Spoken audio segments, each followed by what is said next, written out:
飞手，结束，计时币，滚出去。2个多月就。Halo semuanya, kembali lagi bersama saya di channel yang membahas sebuah alur cerita yang berjudul Yuanzun episode 11. Oke, tanpa berlama-lama kita lanjut aja ke ceritanya. Seperti biasa, kita akan review dulu episode sebelumnya, di mana Yue telah mengalahkan lawannya sebanyak 3 kali berturut-turut. Dalam mode kelelahan, ternyata Yue masih belum merasa puas. Dan dalam pertandingan keempat, Yue mencoba menantang seorang pangeran dari Akademi A yaitu Yue.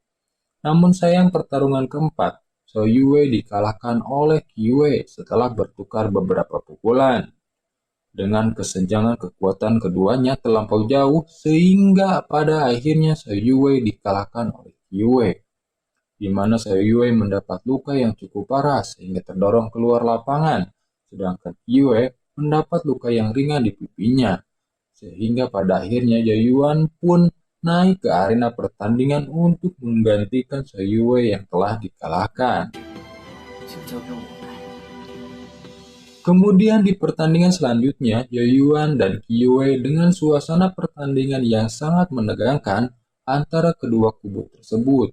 Para penonton dari Akademi A menyayangkan atas tindakan Yuan menantang Yue yang telah membuka meridian ke-7, di mana Yue yang telah membuka meridian ke-7 saja dapat dikalahkan oleh Yue.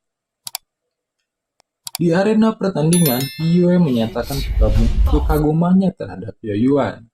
Namun Yue menyayangkan perjuangan Yuan hanya sampai di sini karena di sini Yue akan mengalahkannya dengan cepat.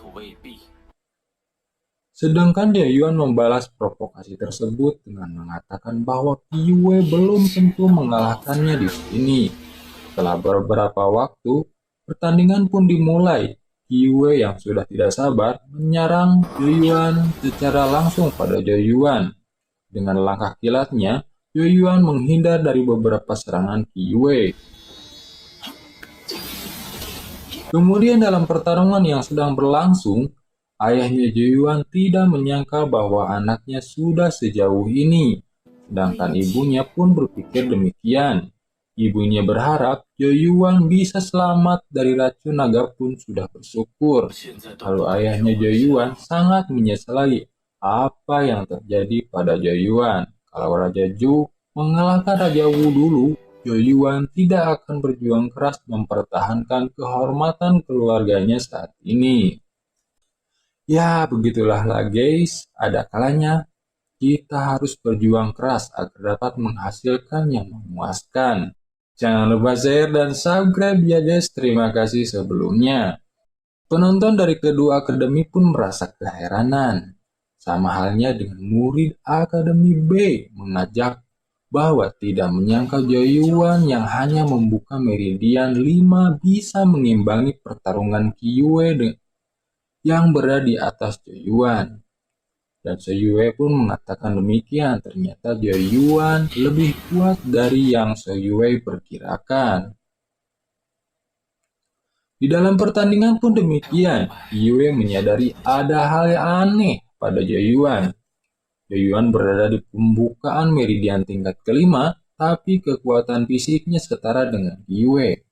Tapi berbeda dengan Yuan, sangat tenang menghadapi dan mencoba memprovokasi Yue dengan mengatakan bahwa membuka 7 meridian itu sangat mengagumkan dan mengalahkan Yue lebih sulit daripada binatang buas di Gunung Black Spirit dulu. Dengan menggertakkan giginya, Yue merasa kesal sambil melihat ke arah ayahnya Yue. Yue buru memadatkan auranya dan ingin segera menyelesaikan pertandingan dan memenangkan supaya terlepas dari hukuman ayahnya. Yue dengan tinju petirnya dan Yuan dengan tinju naganya beradu pukulan, namun sayangnya Yuan terdorong mundur ke belakang. Namun pada putaran kali ini Joyuan dirugikan, sedangkan Kiyue lebih unggul dengan kekuatan petirnya. Sama di pertarungan sebelumnya di air terjun. Kiyue melindungi dirinya dengan kekuatan petir, dan ketika Joyuan bersentuhan dengan Kiyue, kekuatan Joyuan terserap oleh Kiyue.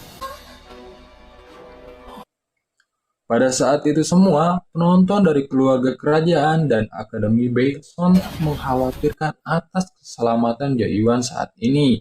Begitupun dengan ayah dan ibunya Joyuan.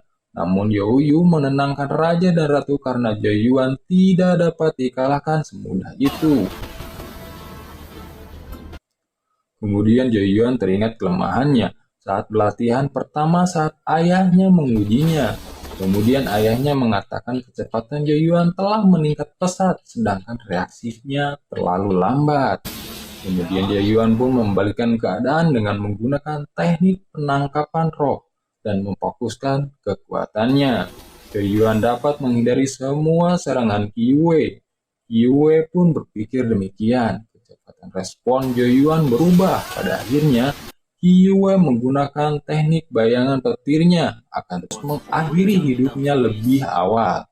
Namun sebaliknya, Joyuan tidak menganggap Kiyue sebagai ancaman, akan tetapi Kiyue hanyalah sebuah batu sandungan kecil dalam perjalanan menuju kultivasi Joyuan. Kiyue dibuat marah oleh Joyuan, dan Kiyue bertindak agresif ingin mengakhiri pertandingan dengan buru-buru untuk menyerang ke arah Joyuan. Akan tetapi, berbeda halnya dengan Joyuan, menanggapi dengan santai tindakan Kiyue. Sambil menggunakan teknik napas naga, Joyuan menggunakan teknik Suanmeng sama persis dengan Kiyue. Sontak semua orang terkejut, bukan kepalang.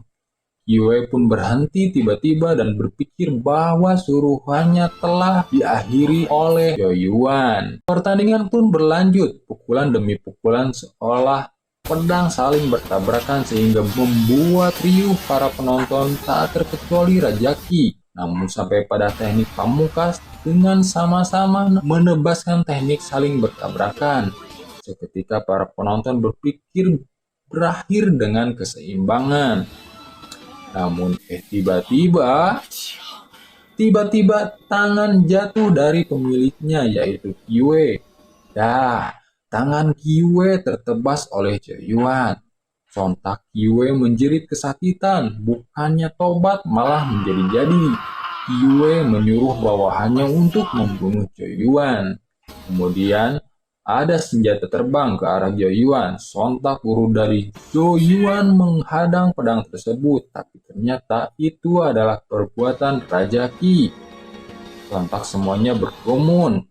Semua penjaga saling berdatangan untuk melindungi masing-masing pangerannya. Sedangkan Raja Jo sangat marah atas tindakan Raja Qi yang telah memberontak.